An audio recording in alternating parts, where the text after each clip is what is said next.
اعوذ باللہ من الشیطان الرجیم بسم اللہ الرحمن الرحیم۔ سورۃ الحشر آیت نمبر 21 سے دیکھیں گے اور انشاءاللہ آج یہ سورہ کمپلیٹ ہو جائے گا۔ آج کی آیات میں ہم دیکھیں گے عظمت قرآن کا ذکر ہے اور اللہ تعالیٰ کی اسماء و صفات کا ذکر ہے۔ لو انزلنا، اگر ہم نازل کرتے، ھذا القرآن، اس قرآن کو، علی جبل، کسی پہاڑ پر، لرأیتہ، تو آپ دیکھتے اس پہاڑ کو، خاشعا، جھکنے والا، متصدعا، پھٹنے والا، من خشیت اللہ، اللہ کے خوف سے۔ اس آیت میں اللہ تعالیٰ نے قرآن مجید کی عظمت، شان اور اس کے اعلیٰ رتبے کو بیان کرتے ہوئے فرمایا کہ پہاڑ جیسی مضبوط چیز، یعنی پہاڑ اگر آپ دیکھیں اتنے اونچے اور اتنے وسیع اور اتنے بلند پہاڑ ہوتے ہیں، اگر زلزلہ بھی آتا ہے تو آس پاس کی چیزیں تہس نہس ہو جاتی ہیں، لیکن اگر پہاڑوں کی طرف دیکھیں تو وہ پھر بھی قائم رہتے ہیں۔ اتنے مضبوط پہاڑوں کی کیفیت بتائی گئی ہے، حال بتایا گیا ہے کہ اگر ان پر قرآن اتارا جاتا اور تو ان کا کیا حال ہوتا، وہ پھٹ پڑتے اللہ تعالیٰ کی خوف کی وجہ سے۔ اگر پہاڑوں کو انسانوں کی طرح صلاحیت دی جائے، انسانوں کی طرح سمجھ عطا کی جائے اور وہ اللہ تعالیٰ کی آیات، اس میں قرآن میں جو آیات ہے اس کو سن کر، اس میں جو واعظ و نصیحت ہے، احکامات ہیں، ان کو سن کر اس پہ غور و فکر کر کر پہاڑ جیسی مضبوط چیز بھی، وہ بھی اتنی مضبوط ہونے کے باوجود اللہ تعالیٰ کے خوف سے پھٹ جاتے۔ تو اب اس میں دیکھیں کہ انسانوں کو یہاں اس آیت میں سمجھایا گیا ہے، ڈرایا گیا ہے، ڈرایا جا رہا ہے انسانوں کی کہ تیرے پاس تو عقل ہے، تجھے صلاحیتیں بھی دی گئی ہیں، تو سمجھ سکتا ہے، لیکن ان سب صلاحیتوں کے بعد بھی تو قرآن سننے کے بعد تیرے دل پر کوئی اثر نہیں ہوتا، تجھے کوئی بات سمجھ نہیں آتی۔ اتنے مضبوط پہاڑ اللہ تعالیٰ کے خوف کی وجہ سے پھٹ جاتے ہیں، گر جاتے ہیں، ریزہ ریزہ ہو رہے ہیں، اللہ تعالیٰ کی ہیبت و جلال سے پھٹ پڑے ہیں، تو انسان تو کب ہوش میں آئے گا؟ تجھے کب اثر ہوگا اللہ تعالیٰ کی ان آیات کا، اس کلام کا؟ یہ کوئی معمولی بات نہیں ہے۔ آپ اور میں آج اس قرآن کو سمجھنے کے لیے بیٹھے ہیں، یہ کوئی معمولی بات نہیں ہے، یہ رب العالمین کا کلام ہے، یہ بہت ہی عظمت و شان اور اعلیٰ رتبہ ہے اس کا۔ تو پہاڑوں کی یہ کیفیت بتائی گئی ہے، اور ہم آج تک پتہ نہیں کتنی آیات ہم نے سن لی، کتنے سورے ہم نے مکمل کر لیے، لیکن ابھی بھی ہم جھکے نہیں، ابھی بھی ہمارے دل نرم نہیں پڑے۔ تو کب ہوں گے پھر یہ دل نرم؟ یعنی پہاڑ جیسی مضبوط چیز کا یہ حال ہو رہا ہے، اور انسان تو ہے ہی اتنا کمزور، تیرے بس میں تو کوئی چیز ہی نہیں، پھر اتنی اکڑ کیوں اللہ تعالیٰ کے احکامات کے آگے اپنے آپ کو گرا نہیں دیتا، جھکا کیوں نہیں دیتا؟ وَتِلْكَ الْأَمْثَالُ، اور یہ مثالیں ہیں، نَضْرِبُهَا، ہم بیان کرتے ہیں ان کو، لِلنَّاسِ، لوگوں کے لیے، لَعَلَّهُمْ يَتَفَكَّرُونَ، شاید کہ وہ غور و فکر کر لیں۔ یہ مثالیں اللہ تعالیٰ نے یہاں پہ بیان کی ہے تاکہ ان کو سمجھیں، اس میں غور و فکر کریں، شاید ان کے پلے کچھ پڑ جائے، لیکن ہم غور و فکر کرنا ہی نہیں چاہتے۔ کوئی آیات کو لے کر اس میں سوچنا، سمجھنا، غور و فکر کرنا، اس میں میرے لیے کیا میسیج ہے، یہ آیات سے میں کس طرح اپنی دنیا اور آخرت کو سدھار سکتی ہوں، اس آیت سے میں نے کون سی عمل کی بات لینی ہے۔ ہم بس قرآن کو ثواب کے لیے پڑھتے ہیں، کبھی یہ نہیں ہوتا کہ ان آیات کو سمجھیں، ان پہ تدبر کریں، ان پر عمل کرنا ہے۔ اللہ تعالیٰ واقعی ہمیں قرآن کا حق ادا کرنے والا بنائے۔ اور واقعی کچھ دل اس طرح سخت ہوتے ہیں، اور ہم مثال بھی دیتے ہیں نا کہ پتھر دل ہو گئے ہیں، اور اللہ تعالیٰ نے اس کی مثال سورۃ البقرہ میں فرمائی، اور بے شک پتھر تو بعض ایسے ہوتے ہیں کہ ان میں چشمے پھوٹ نکلتے ہیں۔ ہم پتھر کی مثال دیتے ہیں، کوئی سختی کی ہم نے بات کرنا ہو، کسی کی سخت مزاجی کی، تو ہم پتھر کی مثال دیتے ہیں، لیکن پتھر بھی یعنی پھٹ پڑتے ہیں، وہ بھی پھوٹ پڑتے ہیں، ان میں سے بھی چشمے نکل آتے ہیں۔ اور بے شک بعض ایسے ہوتے ہیں کہ پھٹ جاتے ہیں اور بے شک ان میں سے پانی نکلنے لگتا ہے، پتھر جیسی مضبوط چیز بھی پھٹ کے اس میں سے پانی نکلتا ہے۔ اور بے شک بعض ایسے ہوتے ہیں کہ اللہ کے خوف سے گر پڑتے ہیں۔ ہم لوگ پتھر کی مثال دیتے ہیں نا سختی پہ، لیکن پتھر کا یہ حال ہے کہ اللہ کے خوف سے گر پڑتے ہیں۔ اور ہم انسانوں کا حال دیکھ لیں، ہمارے دل تو پتھر سے بھی زیادہ سخت ہو گئے ہیں۔ ہم قرآن کو سنتے ہیں، ہمیں اثر ہی نہیں ہوتا، کیونکہ اس پہ ہم تدبر نہیں کرتے، ہمیں یہ سمجھ نہیں آتی۔ تو قرآن کو سمجھنے کی کوشش کریں، تبھی یہ ہمارے دلوں پہ اثر ہوگا۔ اور اللہ تعالیٰ کا شکر و احسان ہے کہ FQ کا کورس جو شروع کیا ہے الحمدللہ، اس میں کافی سسٹرز آگے آئی ہیں، لفظی ترجمہ سیکھ رہی ہیں، الحمدللہ قرآن کو عربک میں سمجھنے کی کوشش کر رہی ہیں۔ اللہ تعالیٰ ان سب کو استقامت عطا فرمائے۔ تو یہ کوئی معمولی کلام نہیں ہے، یہ اللہ تعالیٰ کا کلام ہے، اور اللہ تعالیٰ کیا فرماتے ہیں، اور یہ باتیں ہم لوگوں کے لیے بیان کرتے ہیں تاکہ وہ غور و فکر کریں۔ اس میں ہمیں غور و فکر کرنا ہے۔ واقعی ہم سب کو کوشش کرنی چاہیے کہ اللہ تعالیٰ کا ڈر ہم میں آئے۔ پہاڑ پتھر جیسی چیزیں اللہ تعالیٰ کے خوف سے ڈر جاتی ہیں، ڈر کے پھٹ جاتی ہیں، اور ہم اتنے بے حس کیسے ہو سکتے ہیں؟ اللہ تعالیٰ کا ڈر ہمیشہ شامل رکھیں، وہ چاہے عمل کتنا ہی چھوٹا کیوں نہ ہو، اس میں بھی اللہ تعالیٰ کے ڈر کو یاد رکھیں، اللہ تعالیٰ سے ڈرا کریں۔ یہ بالکل نہ کہے کہ چھوٹی سی بات ہے، معمولی سی بات ہے، کچھ نہیں ہوگا۔ ہر چیز میں اللہ کا خوف یاد رکھیں۔ اب ان آیات کے بعد اللہ تعالیٰ کی اسماء و صفات کا ذکر ہے۔ هو اللہ الذی، وہ اللہ، وہ ذات ہے کہ لا الہ، نہیں ہے کوئی معبود برحق الا ہوا، مگر وہی۔ عالم الغیبی، جاننے والا ہے، الغیب یعنی غیب کا، یعنی پوشیدہ باتوں کا، والشہادہ، اور حاضر۔ اب اللہ تعالیٰ کی ان صفات کو یہاں پہ بیان کیا گیا ہے کہ وہ ایسا الہ ہے جو پوشیدہ یعنی چھپی ہوئی باتوں کو اور ظاہر سب کو جاننے والا ہے۔ یعنی اب آسمان اور زمین میں جتنی بھی چیزیں ہیں، چاہے تمہیں وہ نظر آئے یا نہ آئے، چاہے وہ چیز چھوٹی ہو یا بڑی ہو، چاہے وہ چیز کہیں اندھیرے میں ہو یا روشنی میں ہو، اللہ تعالیٰ ہر چیز کو جاننے والا ہے، اور تمام علم اسی کو ہے۔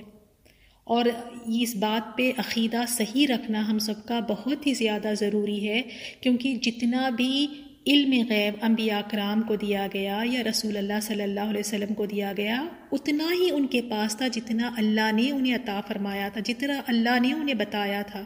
اس کے علاوہ کامل علم غیب کسی کے پاس نہیں ہے سوائے اللہ تعالیٰ کے۔ اور آپ دیکھیں لوگوں میں جہالت کتنی زیادہ ہے، لوگ باباؤں کے پاس چلے جاتے ہیں، اپنے ہاتھ دکھاتے ہیں اور کہتے ہیں جا کے کہ ہمیں بتا دیں کہ کل ہمارے ساتھ کیا ہوگا، فلاں شادی کامیاب ہوگی کہ نہیں، اگر یہ ہم کاروبار کرتے ہیں تو ہمارا کاروبار چلے گا کہ نہیں۔ یہ صفت کسی میں نہیں ہے، یہ اللہ تعالیٰ کی صفت ہے کہ اللہ تعالیٰ عالم الغیب ہے، اللہ تعالیٰ جانتا ہے کہ کل کیا ہونے والا، یہ علم کسی کے پاس نہیں ہے۔ اور اللہ تعالیٰ الرحمن الرحیم ہے، هو الرحمن الرحیم، رحمان یعنی اللہ تعالیٰ بہت زیادہ بڑا مہربان ہے، اس کی رحمت سب پر عام ہے۔ دنیا میں دیکھیں کئی لوگ اس کو مانتے نہیں ہیں، اس کی نافرمانی کر رہے ہیں، دھڑلے سے اس کی نافرمانی کر رہے ہیں، لیکن اللہ تعالیٰ سب پر رحم کر رہا ہے اس دنیا میں۔ اگر اللہ تعالیٰ اپنی رحمت ہٹا لے تو کوئی زندہ نہ رہ سکے، تو مومنوں پر، کافروں پر، مشرک پر، ہر کسی پر اللہ تعالیٰ کی رحمت عام ہے اس دنیا میں، لیکن وہ آخرت میں رحیم ہوگا، خاص اس کی رحمت مومنوں کے لیے ہوگی اور وہ آخرت میں ہوگی۔ اللہ تعالیٰ ہمیں ان میں شامل فرما لے، کیونکہ نہ دنیا میں اللہ کی رحم کے بغیر گزارا ہے اور نہ ہی جنت میں ہم اللہ تعالیٰ کی رحمت کے بنا جا سکتے۔ اللہ تعالیٰ ہم سب پر رحم فرمائے دنیا اور آخرت میں۔ آیت هو اللہ، وہ اللہ، الذی، وہ ذات ہے کہ لا الہ، نہیں کوئی معبود الا ہوا، مگر وہی، المالک، وہ بادشاہ ہے، بادشاہوں کا بادشاہ ہے۔ یہاں پہ انسانوں کی بادشاہت ختم ہو جائے گی، لیکن وہ ایک ایسا بادشاہ ہے کہ جسے چاہے عزت دے، جسے چاہے وہ ذلت دے، اور اس کی بادشاہت کبھی نہیں ختم ہوگی۔ اور ایسا بادشاہ ہے جو انصاف کرنے والا ہے، اس کے پاس ساری قدرتیں ہیں لیکن کبھی اپنی قدرت کا غلط استعمال نہیں کرتا ہے، سب کے ساتھ انصاف کرتا ہے، جو اس کو مانتے ہیں ان کے ساتھ بھی انصاف کرتا ہے، جو اس کو نہیں مانتے، اس کی نافرمانی کر رہے، اس کے شریک ٹھہرا رہے، ان کے ساتھ بھی انصاف کرتا ہے۔ یعنی ایسا بادشاہ جو بالکل انصاف کرنے والا ہے اور اس سے کوئی سوال کرنے والا نہیں ہے۔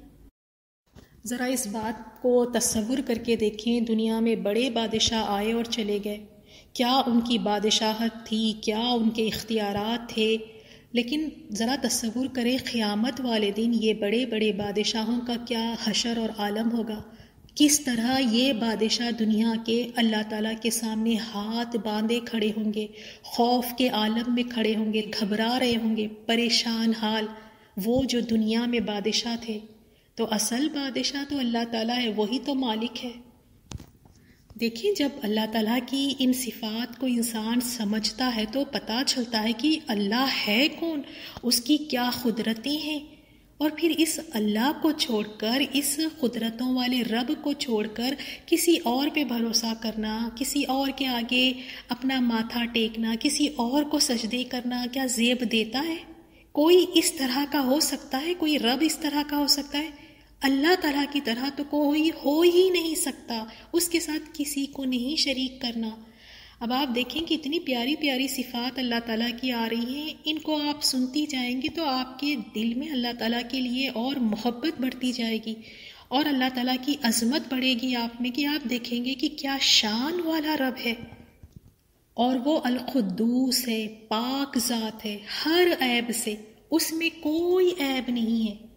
کسی اور کو لا کر دکھا دیں جو خدائی کا دعویٰ کرتے ہیں یا جن کو اللہ کے شریک ٹھہراتے ہیں، ان کو لا کر کھڑا کر کے بتا دیں کیا وہ ان میں کوئی عیب ہے کہ نہیں، ان میں بھی عیب ہوتے ہیں۔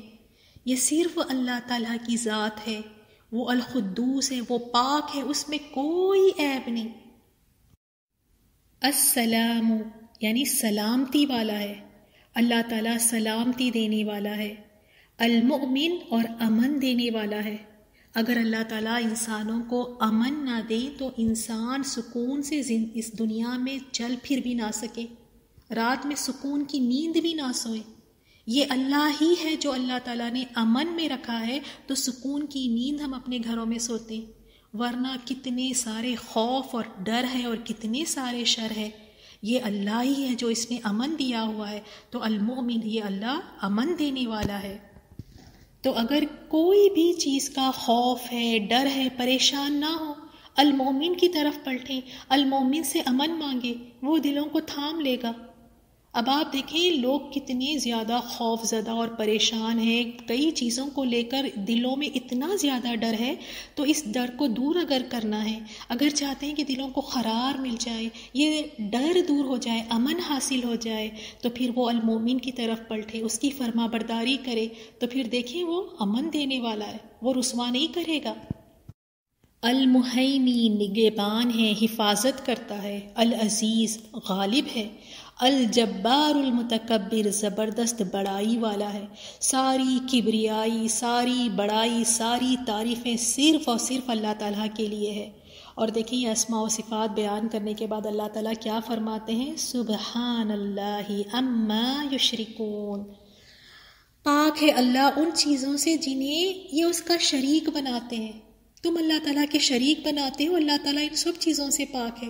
تمہیں لگتا ہے فلاں بھی مشکل کشا ہے، فلاں حاجت روا ہے، فلاں بندے نواز ہے کہ فلاں بھی نواز سکتا ہے، نوازتا تو صرف اور صرف اللہ تعالیٰ ہے، یہ اللہ تعالیٰ کی صفت ہے، کوئی اللہ تعالیٰ کی طرح نہیں نواز سکتا، کوئی مشکل کشا نہیں ہو سکتا، مشکل کشا تو صرف اور صرف اللہ تعالیٰ ہے۔ اللہ تعالیٰ اگر کسی کو مشکل میں ڈال دے تو ساری دنیا اکٹھی ہو جائے اور اس کے لیے آسانی کرنا چاہے وہ نہیں کر سکتے۔ مشکلات کو دور کرنے والا صرف اور صرف اللہ تعالیٰ ہے۔ لوگوں کے پاس آگے جا کے ان کے سامنے جھکتے ہیں، ان کو سجدے کرتے ہیں، جو لوگ فوت ہو چکے ہیں ان سے جا کے دعائیں مانگتے ہیں۔ اللہ تعالیٰ ان سب چیزوں سے پاک ہے۔ یہ کم عقلی میں یہ شرک کر رہے ہیں، یہ جاہل یعنی انداز ہے کہ آپ اللہ تعالیٰ کو چھوڑ کے اوروں کو اللہ کا شریک ٹھہراتے۔ اللہ تعالیٰ ہمیں مرتے دم تک توحید پر قائم رکھے کہ ہم اللہ تعالیٰ کے سوا کسی کے آگے نہ سجدہ کریں، نہ کسی کو حاجت روا سمجھیں، نہ ہی کسی کو مشکل کشا سمجھیں۔ اب اتنی پیاری پیاری صفات دیکھنے کے بعد بھی کیا ہم کسی کو اللہ کے شریک ٹھہرا سکتے ہیں؟ اور اللہ تعالیٰ خود فرما رہے ہیں کہ سبحان اللہ اما یشرکون، پاک ہے اللہ ان چیزوں سے جنہیں یہ اس کا شریک بناتے ہیں۔ تو یہ اللہ تعالیٰ کے جتنے بھی پیارے پیارے اسماء و صفات ہیں، نام ہیں، ان میں کسی کو نہیں شریک کرنا۔ نیکسٹ آیت دیکھتے ہیں، هو اللہ، وہ اللہ وہ ہے، وہی ہے الخالق جو پیدا کرنے والا ہے، خالق ہے، الباری جو وجود میں لانے والا ہے، المصور صورتیں بنانے والا ہے۔ دیکھیں کہ کوئی ایسا شریک ہو سکتا ہے جنہیں یہ اللہ کو چھوڑ کے جن کے پاس جاتے ہیں، کیا وہ کسی کو پیدا کر سکتے ہیں؟ کسی چیز کو وجود میں لا سکتے ہیں؟ کیا وہ کسی کی صورتیں بنا سکتے ہیں؟ یہ اللہ تعالیٰ کی صفات ہے۔ جب یہ ساری چیزیں کسی میں ہے ہی نہیں، کوئی کر ہی نہیں سکتا، تو کیوں اس کے آگے جھکنا ہے؟ کیوں اللہ کی طرف نہیں آ جاتے؟ اور المصور دیکھیے، صورتیں بنانے والا، اس بات پہ تھوڑا سا آپ تدبر کریں، غور و فکر کریں۔ صورت اللہ بناتا ہے، اور رشتوں کے لیے جب نکلتے ہیں تو کتنے نام رکھ کر واپس آتے ہیں کہ اس کی آنکھیں چھوٹی تھی، اس کے ہونٹ موٹے تھے، اس کا قد زیادہ نہیں تھا، ناک اس کی دبی ہوئی تھی، اس کا رنگ صحیح نہیں تھا، کتنے اس کے اوپر یعنی عیب لگا کر آتے ہیں۔ تو وہ اس لڑکی نے خود اپنے آپ کو تو اپنے نقش نہیں دیے نا، اپنی صورت اس نے خود نہیں بنائی۔ یہ جو ہم خامیاں نکالتے ہیں نا لوگوں میں، ان کی شکل و صورت میں، تو یہ ہم خامیاں کس میں نکال رہے ہیں؟ یہ اللہ کی تخلیق ہے، اللہ نے اس طرح اس کو بنایا ہے، اللہ نے صورت اس کو دی ہے۔ تو خدا کے لیے آج سے ہم سب کو کوشش کرنی ہے کہ کسی انسان میں کوئی نقص نہ نکالیں ہم۔ اللہ نے یہ صورتیں دی ہیں، اللہ ہے المصور۔ لہ الاسماء الحسنی، اس کے سب اچھے اچھے نام ہیں، جتنے بھی نام ہیں وہ سب اللہ تعالیٰ کے ہیں، اچھے اچھے نام ہیں۔ یسبح لہ ما فی السماوات والارض، جتنی چیزیں آسمانوں اور زمین میں ہیں سب اس کی تسبیح کرتی ہیں۔ وَهُوَ الْعَزِيزُ الْحَكِيمُ، اور وہ عزیز ہے، نہایت غالب، اور الحکیم حکمت والا ہے۔ تو الحمدللہ ہم نے اس سورے کو مکمل کیا، اور دیکھیں اس سورے میں ہم نے بہت ساری الحمدللہ پیاری پیاری چیزیں ہم نے اس میں سیکھی۔ بہت خوبصورت سورہ تھا۔ خاص طور پہ ہم نے انصار اور مہاجرین ہم نے دیکھا کہ کس طرح ان میں محبت تھی۔ تو یہ محبت کا جذبہ ہم نے اپنے مسلمان بھائی بہنوں کے لیے، یہ جذبہ ہم نے پیدا کرنا ہے۔ اور منافقین کا ہم نے اس میں دیکھا، ان کی نشانیاں اور خصلتیں، تو کوشش کرنی ہے کہ وہ خصلتیں اب ہم میں نہ آئیں۔ آخرت کی فکر اور اس کی تیاری کرنا ہے۔ یہ سورے سے ہم نے یہی سیکھا ہے کہ آنے والے کل کے لیے کچھ جوڑنا ہے، وہاں کی تیاری کرنا ہے، سامان تیار کرنا ہے۔ اور پھر قرآن کی عظمت کا ذکر ہم نے دیکھا کہ اگر یہ قرآن پڑھ کر بھی ہمارے دل جھک نہیں جاتے، ہماری زندگیاں تبدیل نہیں ہوتی، اگر یہ قرآن ہماری زندگیوں پہ اثر نہیں کرتا، تو پھر ہمارے دل پتھر سے بھی زیادہ سخت ہے۔ پھر ہم نے اللہ تعالیٰ کے پیارے پیارے ناموں کا ذکر دیکھا کہ جب بھی کوئی مشکل ہو تو ہمیں اللہ تعالیٰ کو اس کے پیارے پیارے ناموں سے پکارنا چاہیے۔ پھر آپ دیکھیں گے جب آپ اس پہ توکل کریں گے، اس کو اس کے پیارے ناموں سے پکاریں گے، تو اللہ تعالیٰ کی طرف سے مدد ضرور آئے گی۔ تو اللہ تعالیٰ ہم سب سے اس سورے کو سیکھنا قبول فرمائیں، اور جو کچھ ہم نے اس میں سیکھا ہے اللہ تعالیٰ اس پہ ہمیں عمل کرنے والا بھی بنائیں، اور اللہ تعالیٰ ہم سے بہترین دین کی خدمتیں لے لیں، اور ہم سب کوشش کریں کہ مرتے دم تک ہم اسی طرح طالب علم رہیں اور اللہ تعالیٰ کے کلام کو سیکھتے رہیں۔ سبحانک اللہم وبحمدک نشہد ان لا الہ الا انت نستغفرک ونتوب الیک۔ السلام علیکم ورحمۃ اللہ وبرکاتہ۔ اعوذ باللہ من الشیطان الرجیم، بسم اللہ الرحمن الرحیم۔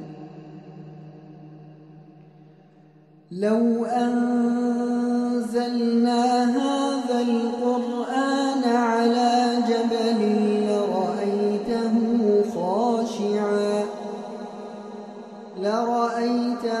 خاشعا متصدعا من خشية الله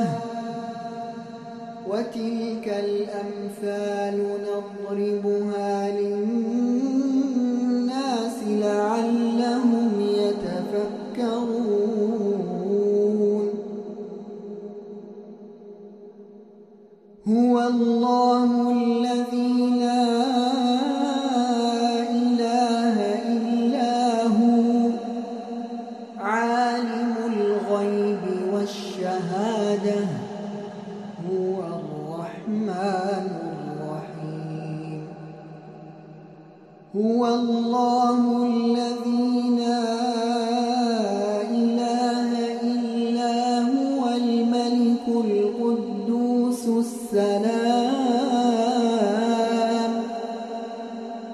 السلام المؤمن المهيمن العزيز الجبار المتكبر سبحان الله عما يشركون